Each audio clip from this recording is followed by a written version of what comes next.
Namanya Bang Sim. Nanti kalau misalkan ini saya share profilnya. Jadi Bang Sim ini memang luar biasa ya. Kita juga dikontaknya pas di Jakarta kemarin. Terus ketemu, akhirnya beliau benar-benar semangat untuk ngangkat cabur yang masih aneh ini kan. Masih aneh? Masih aneh.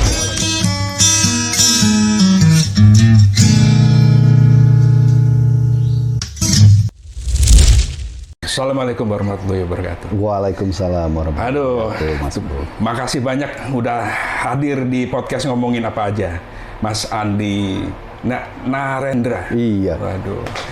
Mas Andi Narendra ini adalah, kalau teman-teman tahu, ingat yang sudah podcast dengan Deddy Corbuzier yang viral itu, anaknya namanya Suci Narendra, yang mana waktu itu ada cerita pembinaan soal cabur senam ritmik yang ada tanda kutipnya. Tapi sekarang udah beres Mas ya? Alhamdulillah udah mulai tertata lagi, tinggal dibagusin aja programnya. Tapi kalau untuk yang waktu itu yang sempat dibicarakannya adalah soal bonusnya ya. Iya. Tapi itu udah selesai. Udah selesai ya. Nah, yang berikutnya ini masalah pembinaan, terus kemudian cabur ini sendiri mau dikemanain, kita ada rencana nggak Mas? Sebenarnya strategi jangka panjang itu belum pernah dibahas sama semua stakeholder ya. Kita masih tergantung sama pihak-pihak sendiri, dari pelatihnya punya program, kemudian ada dari peraturan Kemenpora kayak mana, pengurus besarnya kayak mana. Itu kalau menurut saya harus disinkronin dulu baru kita bisa ngebahas masalah strategi ke depannya gitu. Itu perlu dibahas khusus karena seperti ya mungkin secara awam kita ini ngelihat cabur itu bukan cabur favorit. Benar. Perlu diakuin itu, ya yang favorit contohnya sepak bola deh, badminton, ya kayak gitu-gitu kan umum ya kan. Nah, senam ritmik ini kan segmennya memang terbatas, segmented banget. Tetapi di Amerika tempatnya si Suci berkarir awalnya itu rupanya di sana kan dibina banget. Iya. Mungkin pembinaannya seperti apa? Bisa nggak sih Mas diceritain sedikit di sana seperti apa sih? Sebenarnya kalau kita segala sesuatu kalau dibanding itu kan ada pros and cons-nya ya. Jadi ada keuntungan dan kekurangannya di semuanya. Tapi kalau kita lihat apresiasi olahraga, sebenarnya solidaritas itu paling besar tuh di Indonesia kalau olahraga. Solidaritas. Wah, itu kalau sebenarnya kalau pencinta olahraga itu banyak banget di Indonesia. Kalau di sana itu kan semuanya tersegmentasi dan itu tuh fokusnya benar-benar benar-benar jelas gitu ya. Kalau di sini kita semua olahraga kita suka, gitu, kita pukul rata, kita suka semua olahraga. Sedangkan olahraga baru ya. Nah ini kalau ini olahraga baru karena, dan juga mungkin bukan saya bilang kelemahan, cuman hal baru itu karena ini olahraga ritmik itu memang hampir 99% tuh olahraga cewek. Nah itu ya olahraga cewek. Jadi memang ada ritmik cowok itu ada, cuman bahkan sekarang kompetisi itu jarang, bahkan nggak ada kalau ritmik cowok. Ritmik nggak ada dong kayaknya. Pernah ada laki-laki, beberapa laki-laki itu ikut ritmik dan itu nggak masalah. Kita kan nggak, medianya pakai apa? Bukan gender based. Biasanya ada bola, ada pita, sama. Jadi kan memang basisnya itu kan balet. 80% olahraga itu balet. Jadi memang di Eropa paling besar ya, di Rusia gitu. Nomor satu Rusia dah pokoknya. Tapi karena ini mayoritas cewek kan ada baletnya, dan dunia balet kan cowok ada. Nah, dimasukin olahraga, ada disiplinnya ini, itu hal yang baru. Dan mungkin kalau olahraga itu kan di mana-mana dominasinya cowok. Dari football, dari semua ya, kebanyakan tuh cowok. Dan karena ini hal baru, dan Indonesia sebenarnya luar biasa, beberapa klub itu di setiap provinsi itu ada, banyak provinsi yang udah ada. Tapi memang pertandingan tidak begitu banyak di Indonesia. Nah, itu penting banget. Pertandingan itu kan jadi memang melihat ini ya, diukur satu-satu kesiapannya. Kompetisi atau segala macam itu kan nggak ada. Benar. Hampir tidak ada di sini.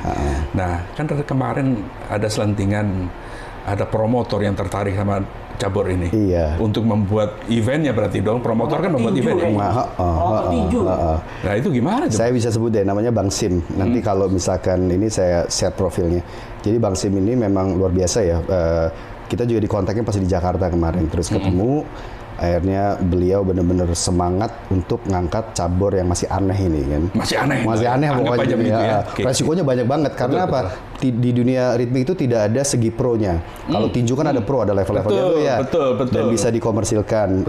Tapi karena memang nawaitunya itu ini hal yang unik, kita itu pengen mengangkat jalan ceritanya bahwa kayak mana sih bisa hidup untuk hal baru di Indonesia. Ini kan suginya banyak banget nih. Kita kan dalam dunia bisnis kan kayak gitu. Kita juga hal baru itu kadang bukannya susah diterima, cuman kalau nggak ada hasilnya itu nggak kelihatan, lebih baik nggak usah diikutin, gitu kan. Jadi Bang Sim itu kayaknya berkomitmen untuk nganter Suci ke jenjang Olimpiade. Nah itu strategi kedepannya. Gitu. Kebetulan Bang Sim juga sudah sukses berapa kali untuk adakan acara tinju, bahkan masukkan MMA ke Indonesia gitu. Pokoknya itu Bang Sim itu MMA itu beliau tuh? Oh, ya masukin ke Indonesia. Chris John itu ya dipromotorkan sama Bang Sim. Chris John, petinju kita. Jadi nanti pokoknya ini deh, pokoknya gebrakan baru ini, entah responnya kayak mana, kan yang dilihat kan niatnya Suci itu maunya kayak mana. Ternyata Suci itu dia tahu karirnya bakal habis 3-4 tahun lagi untuk dia. Nah itu dia masalah masa kan emasnya. masa emasnya, betul. Di dunia olahraga pun kalau itu terlalu pendek itu kan, waduh ini balik modalnya kayak mana. Ternyata niat kita semua itu bukan masalah, orientasinya bukan masalah Suci uang. sendiri. Bukan Suci sendiri. Dan yang dia lihat tuh kalau bisa, setelah dia di sini 3 tahun tuh ngelihat bibit-bibit di Indonesia tuh luar biasa.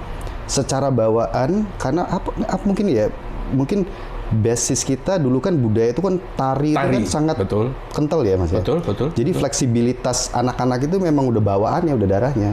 Nah fleksibilitas itu susah banget dicari.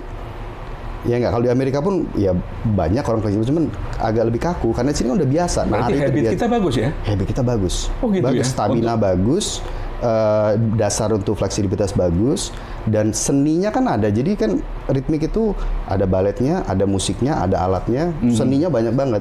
Nah kan dari Indonesia ini banyak seniman ya, kayaknya ngedenger lagu bisa sinkron sama gerakan tuh gampang banget kan ya? Iya. Jadi Suci ngeliat bibitnya itu banyak, tinggal dibina aja. Kalau memang nanti bisa dapat 1 atau 2, tapi kita bisa bawa bibit itu ke jenjang internasional, kenapa enggak? Jadi peluang kita cukup besar sebenarnya dari segi populasi habit kita cukup sesuai dengan olahraga ini sebenarnya. Gitu ya. Bener banget. Nah jadi jangka panjang adalah pembinaan supaya olahraga ini tidak mati di sini kan begitu. Tujuannya kan itu. Kalau untuk Suci kan paling 3-4 tahun lagi ya sudah masa emasnya udah selesai kan begitu. Nah, itu kan realistis lah kita ya. Iya. Dan semoga kalau dari situ dia masih berkomitmen nanti pengen kalau memang kualifikasinya masuk, dia pengen jadi pelatih, pengen buat gym segala macam gitu. Apalagi saking cintanya sama campur ini ya. Waduh, pasti begitu ya. Repot juga sebenarnya karena hari ini jadi gimana kok nggak bisa hadir ini? Iya, jadi ya itulah komitmen latihan. Jadi dari dulu itu dari umur 8 tahun itu setelah dia jatuh cinta gitu kan. Jadi saya ngelihatnya ini serius nggak ini anak gitu kan. Sampai hampir dulu Mas, itu tuh tiap hari itu saya suruh dia berhenti karena kita capek sebagai orang tua. Sana kan nggak ada pembantu di Amerika. Jadi bangun tidur, dari bangun tidur dia dipikir itu terus latihan tuh tiap hari. Kita yang orang tua antar jemput gitu ya, itu nggak berhenti. Jadi kita sebagai orang tua capek, secara fisik capek gitu kan ya. Dan di sana if you don't pay you don't play. Jadi you pay you play, kalau nggak bayar kita nggak bisa ikut. Nah sana kan apa-apa serba komersil, tidak ada satupun klub. Nggak ada yang gratis ya? Nggak ada gratis, nggak diurus sama provinsi gitu kan ya. Kalau sini semua, bahkan semua cabur itu memang benar-benar diurus sama daerah. Jadi bagus kan di sini sebenarnya? Kalau dalam hal itu bagus. Jadi kita adaptasi, misalkan di Cina begitu, di Rusia begitu. Jadi kalau ada bibit diambil sama negara kan. 2 hari awal dibina. Karena di sana pesaingnya banyak. Jadi untuk mereka performance-nya kalau nggak bagus, next banyak yang ganti kan. Iya dong. Ganti gitu kan. Kalau di sini memang mungkin peminatnya di semua cabang olahraga banyak. Cuma beberapa cabang olahraga itu nanti kita nggak tahu selanjutnya itu siapa gitu kan. Jadi kalau memang programnya masih mau dijalankan sama pemerintah, itu kita harus mikirin jangka panjang. Bibit itu harus cari terus. Kalau di sana komersil, itu memang akhirnya jatuh-jatuhnya mahal banget. Itu setiap kompetisi harus biaya sendiri, segala macam harus biaya sendiri. Cuman segala sesuatunya serba maksimal ya. Fasilitas. Itu, dari karpetnya aja udah kayak standar internasional, terus programnya jelas, gitu kan ya. Kalau memang bagus langsung diambil sama pusatnya, misalkan. Berarti olahraga ini dari mana? Rusia? Mayoritas dari Eropa. Rusia dari dulu memang nomor satu Rusia. Ya otomatis mereka secara equipment standarnya kan dari sana, otomatis kan. Luar biasa. Ada fisioterapinya, terus para pelatihnya juga mereka harus ngambil ilmu-ilmu baru. Kan itu kan setiap tahun kan ada perubahan. Cara kodenya kayak mana gitu. Mereka harus ngambil ilmunya, bawa ke negaranya, dites lagi dengan koreografi baru. Di Indonesia pun kayak gitu. Pelatih suci mempelajari kode-kode baru tiap hari. Maksudnya tiap tahun. Jadi balik itu kita harus buat koreografi dengan parameter kode baru. Tapi kita nggak bisa tahu itu bener atau nggak kalau kita nggak verifikasi keluar. Oh iya. Suci pindah ke Indonesia ini adalah karena orang tua ya? Bukan karena Suci pengennya ke Indonesia, bukan ya? Campur. Jadi kita sebenarnya Suci itu pernah dapat 2 warga negara, cuman ditarik lagi karena ada dengan peraturannya Kemenham ya. Itu kan ada batas tertentu. Anak lahir dari batasan tahun ini otomatis dapat. Nah, Suci itu lahirnya sebelum hukumnya tuh disahkan. Jadi pernah dapat karena mungkin kebingungan semua konsulat. Oke, anak 2 warga negara otomatis dapat, ternyata nggak, ditarik lagi. Pernah dapat paspor Indonesia tapi ditarik. Nah, tapi nggak apa-apa.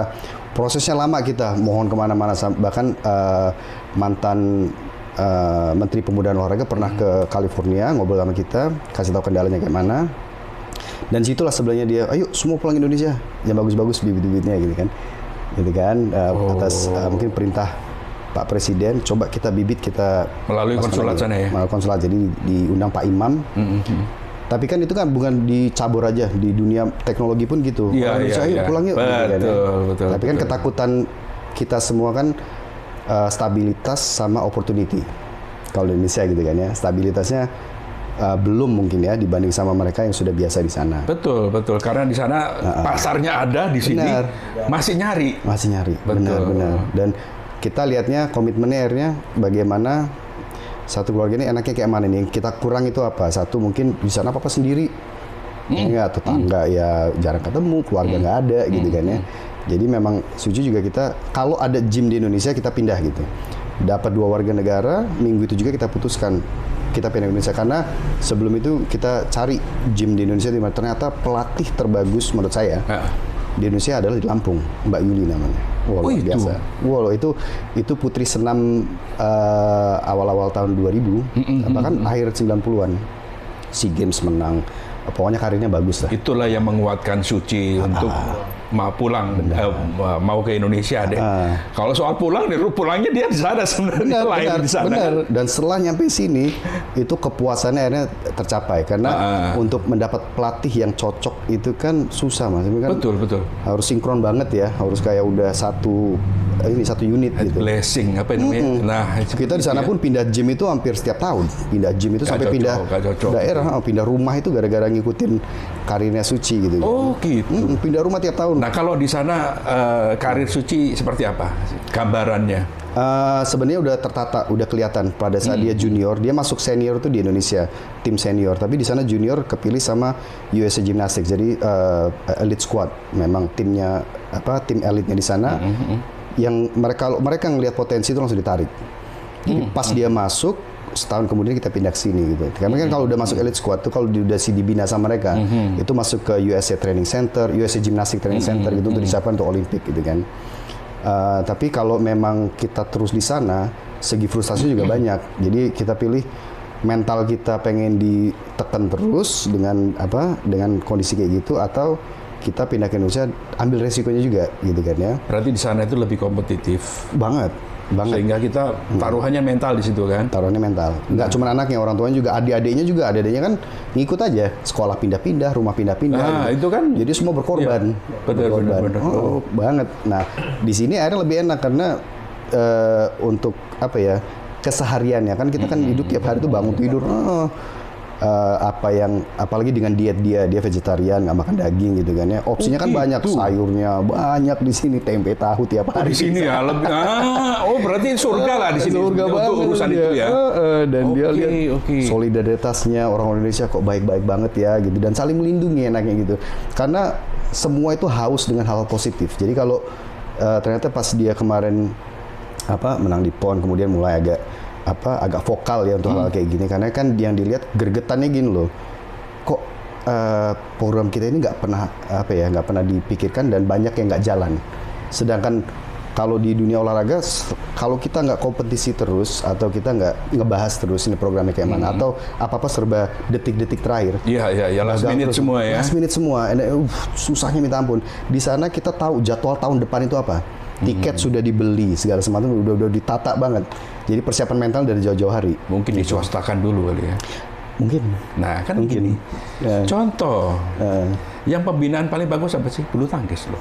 Nah itu. Nah kan kita kemblengannya secara pembinaan itu luar biasa kayaknya, sehingga muncul atlet-atlet yang kompetitif lah di dunia ya.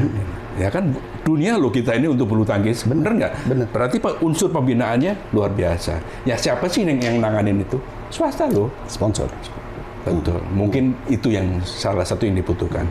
Terus boleh nggak saya nanya bahwa kemarin tuh speak up-nya si Suci ke podcastnya Deddy Corbuzier itu sebenarnya paling urgent itu apa sebenarnya? Bonus yang belum keluarkah atau masalah pembinaan kita masih setengah-setengah ataupun sedikit terabaikan atau bagaimana? Sebenarnya itu speak up-nya apa sebenarnya? Kalau saya bisa klarifikasi, jadi kebawanya kan yang berita masuk ke Lampung itu masalah bonus. Sebenarnya bonus itu hampir tidak masalah lagi. Masalah terbesar itu karena dia tidak dikirim ke SEA Games. Ada banyak poin nih, kita coba klarifikasi ya. Jadi masalah bonus itu sebenarnya dananya sudah ada dari kalau nggak salah bulan Maret. Cuman mungkin tatanan urutannya, birokrasinya memang nggak segampang itu gitu kan ya. Bahkan daerah lain bilang, wah setelah PON kita langsung dapat. Ya daerah kan beda-beda. Prosedurnya beda-beda. Dilewatin ya. Jadi kalau Suci pas ditanya itu pun belum dapat, cuman semoga bulan ini karena memang dijanjikan. Iya. Kan sudah ada ini, bukan nyalahin sama sekali. Pemprov dalam hal ini kan. Dan itu memang ditanya dan tersebut gitu. Tapi kalau masalah utamanya itu dia frustasinya dan dia itu apa-apa sendiri. Saya di belakang cuman ngedukung aja, siap ngebantu apa bisanya. Tapi masalah terbesar tuh sebenarnya tantangan dia itu program jangka panjang kita itu apa? Itu yang nggak jelas ya. Jadi mau dibawa kemana? Banyak janji-janji kok nggak satu pun bisa dieksekusi gitu. Dan jawaban dari bagian institusinya bahwa nggak bisa, kita masuk ke SEA Games itu ada klaster baru, ternyata ada urutan baru yang menjanjikan emas baru diberangkatkan atau perak atau perunggu. Suci masuk klaster paling bawah karena dia dari junior baru masuk senior tahun kemarin ya. Dan itu masih baru, jadi menurut mereka data 2 tahun terakhir itu belum ada. Kayak mana ada data, nggak ada kompetisinya, benar. Di sana kompetisi minimal 15 kali setahun itu minimal. Dan itu kan kelihatan tuh. Iya. Karena akurasi datanya nggak cukup. Betul. Dan pembinaan tuh benar kata Mas Buga, kalau misalkan badminton atau apalah bola gitu ya. Karena kan memang bukan cuma dana sih, Mas. Memang programnya udah jelas karena tanpa pembinaan kita nggak tahu prestasi mereka sejauh mana. Benar, kita harus kalah terus untuk tahu menang itu kayak mana. Kan kayak gitu. Betul. Kalau kita berbisnis pun kalau tahu kita kalah ya tanding dulu dong. Jangan dibilang nggak ngejanjiin emas ya kayak mana ngejanjiin emas belum pernah diukur kan ya. Benar. Jadi serba dibalik. Kalau dapat emas baru fasilitas kita benerin, kalau dapat emas baru kita berangkatin. Ya kita belum tahu kalau kita nggak coba terus. Mungkin benar kalau misalkan ada promotor atau diswastakan mungkin bisa gitu. Cuman segala sesuatu yang swasta pun di sini kalau tidak menguntungkan ya nggak jelas juga. Kalau industrinya itu nggak nyebar rata gitu, Mas. Betul. Industri sini apa yang paling hangat itu yang paling didukung. Makanya kita cukup realistis bahwa cabur ini bukan favorit seperti bola, benar, seperti bulu tangkis. Nah makanya, ya sudah. Mungkin kalau dengan cara ada bapak asuh seperti promotor atau segala macam itu memang dibutuhkan sponsor, dibutuhkan untuk bisa memajukan cabur ini kan begitu. Cakep dah pokoknya. Jadi kita mau ngoyo kayak gimana yang masalah soal dana pribadi apa segala macam no issue dong sebenarnya. Nggak ada kan. Yang berangkat dengan dana kemarin kan yang saya tangkap di podcast yang kemarin itu kok masalah dana sendiri nggak boleh apa segala bukan itu sebenarnya dong. Sebenarnya bukan itu, mungkin lebih ke apa ya, karena strateginya mungkin dari Kemenpora ngebuat badan baru BPON itu benar-benar lebih baik membawa kualitas banyak emas tapi nggak terlalu banyak diberangkatkan. Jadi memang kepotongnya itu nggak tahu sampai 40%. Oh, jadi kontingen itu memang diperkecil, tetapi efektif. Efektif. Ada benernya juga. Iya, itu ada benernya. Nggak terlalu tinggi. Benar. Ya. Tapi kalau kita biasakan sistem yang kayak gitu, yang bibit-bibitnya nggak kelihatan. Betul. Kita nggak bisa ngukur untuk cabur lain. Saat ini memang belum realistis juga deh. Saat ini kayaknya belum bisa kita seperti membalikkan telapak tangan langsung jadi seluruhnya, kan nggak mungkin. Perlu tahapan, perlu penanganan yang lebih komprehensif atau apalah begitu ya. Dan memang kalau segala sesuatu kan jadi gini loh.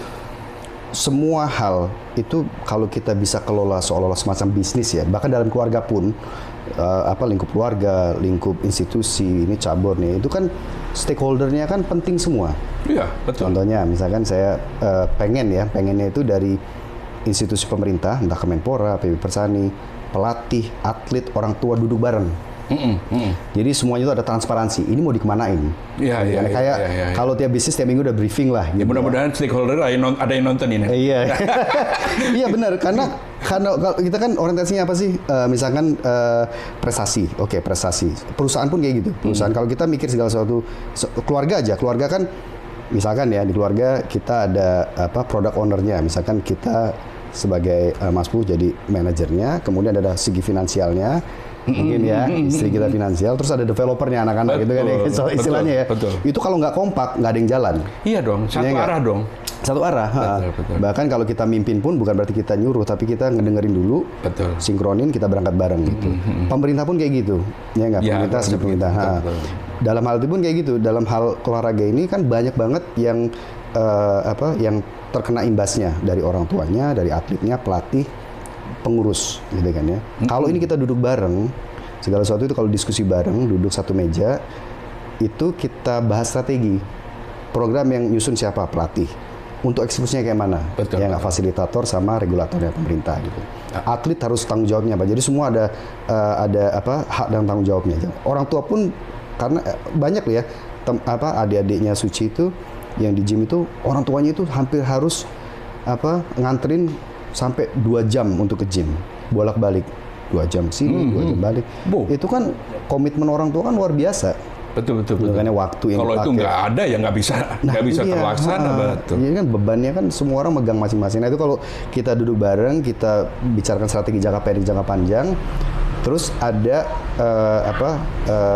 satu yang monitor untuk eksekusi itu, kayak mana cara kita eksekusi. Nah itu kalau kita jalanin hal kayak gitu, bisnis dijalankan bakal sukses, keluarga dijalankan bakal sukses. Bahkan ini pun hal-hal kayak cabur gini untuk olahraga pun bisa sukses.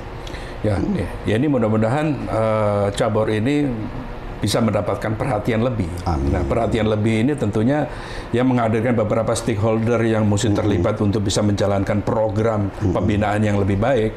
Ya, aku rasa perlu di sebuah ada forum diskusi. Harus. Kalau ke sini juga lebih bagus juga. Ya, harus.